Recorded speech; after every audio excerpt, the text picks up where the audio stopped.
घुंघराले बाल। राइना बचपन से ही खूब सुंदर थी।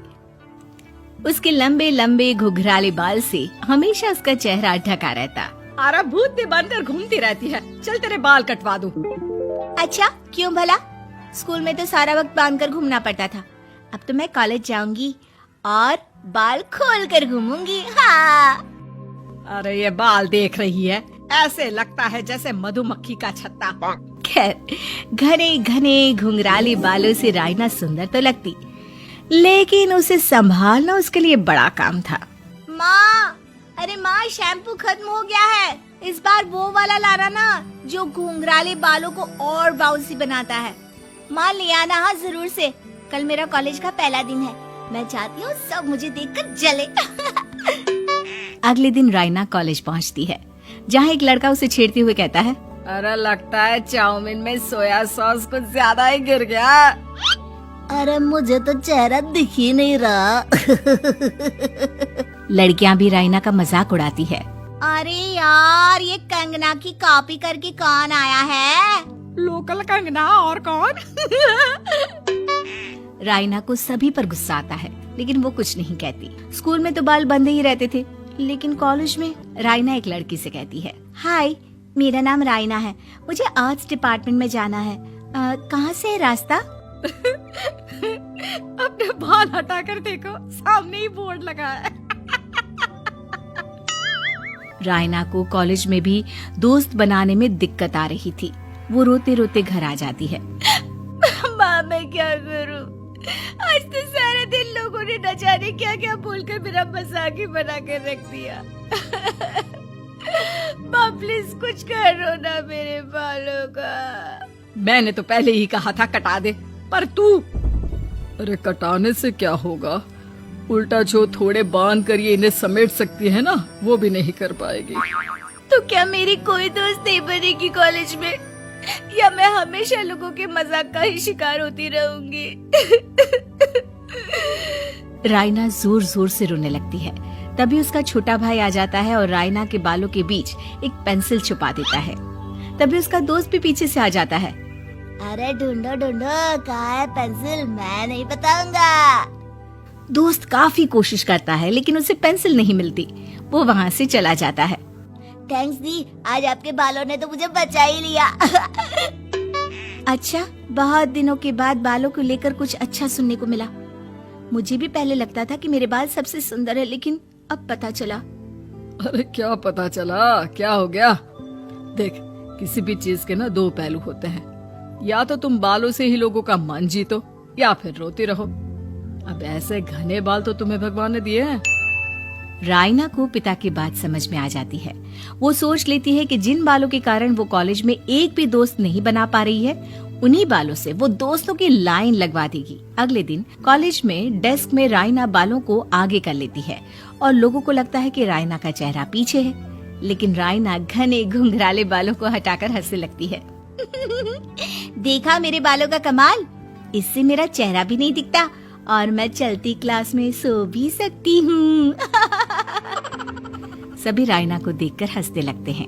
क्लास में परीक्षा चल रही होती है, तो राइना अपने बालों में चीटिंग के पेपर छुपा छुपा कर आसपास के बच्चों की मदद भी कर देती है, जिसके बाद से तो राइना क्लास की हीरोइन बन जाती है। वाह राइना, तेरे बाल तो बहुत कमाल के हैं। मैं तो इन्हीं के कारण पास हो गई। और पता है, मैं तो अपने काम का सामान राइना के बालों के बीच में ही फंसा देती हूँ। जैसे जैसे काम होता है वैसे वैसे इस्तेमाल करती हूँ। अब तो क्लास में हर कोई राइना के साथ बैठने की जिद करता। राइना में इसे लेकर घमंड आ जाता है। उसे लगता है कि वही क्लास की सबसे डिमांडिंग लड़की है। फिर एक दिन, मैं इस कॉलेज में नई नई आई हूँ, क्या आप मेरी दोस्त बनेंगी? मैं? ओह सॉरी, मैं इस क्लास की सबसे डिमांडिंग लड़की हूँ। हर कोई मेरे साथ ही रहना चाहता है।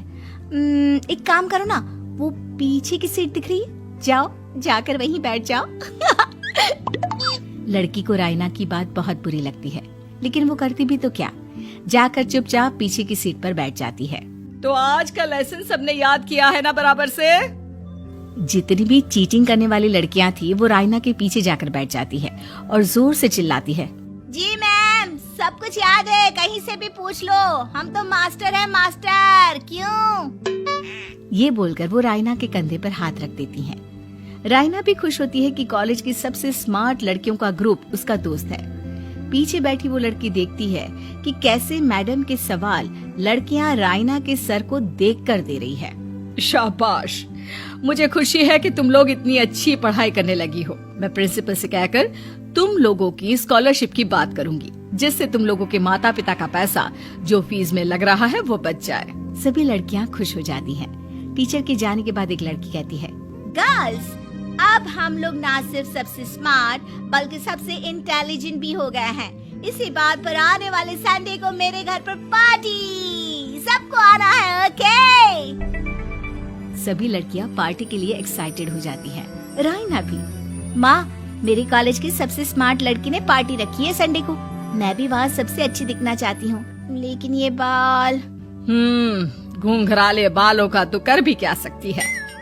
तभी उन लोगों की नजर पार्लर के एक इश्तिहार पर पड़ती है जो 3000 रुपए में बाल स्ट्रेट कर रहा था। माँ, मुझे पैसे देना, मैं बाल सीधे करवा कर आती हूँ। संडे को पार्टी में सबसे अच्छी लगूंगी। बस फिर क्या था, अपने घुंघराले बालों को रायना पार्लर जाकर स्ट्रेट यानी कि सीधा करवा लेती है। और फिर पार्टी वाले दिन, हाय गर्ल्स, कैसी लग रही हूँ मैं? ओह नो, शिट, ये क्या करवा लिया बालों का हाल? और जिसके घर पार्टी थी वो लड़की, अरे ये क्या करवा लिया? तुम्हें मालूम नहीं है, जिस बालों में चीटिंग रखकर हम लोग टीचर के अगर इम्प्रेशन जमाते थे, उन बालों को तुमने। अरे हमें तो स्कॉलरशिप भी मिलने वाला था, अब तुमने बाल सीधे करवा लिए। अब तुम हम लोगों के लिए किसी काम की नहीं हो। अरे लेकिन हम दोस्त तो है ना, क्या मैं अच्छी नहीं लग रही हूँ? हमें तेरे अच्छे और बुरे लगने की कोई जरूरत नहीं है। हम लोगों को तेरे बालों से फायदा था, अब वो नहीं है, तो हम तेरे दोस्त भी नहीं है। जा जाकर बाल वापस घुंघराले करके आ, तभी तो हम लोगों की दोस्त बन सकती है। रायना रोते रोते घर आती है और माँ को सारी बात बता देती है। माँ, ला पैसे दे, मैं बाजार जाकर बाल ठीक करा के आती हूँ। लेकिन माँ, मुझे ये बाल बहुत अच्छे लग रहे हैं, काश ये बाल मैं पहले ही सीधे करवा लेती। देख बेटा, पैसे तो मैं तुझे दे दूं, लेकिन वैसे बाल करके तू फिर ऐसे दोस्त बनाएगी जो तेरे साथ मतलब के लिए जुड़े हैं। लेकिन इन बालों में तू ऐसे दोस्त बनाएगी जो तेरे साथ जीवन भर का साथ निभाएंगे। रायना को माँ की बात समझ में आ जाती है।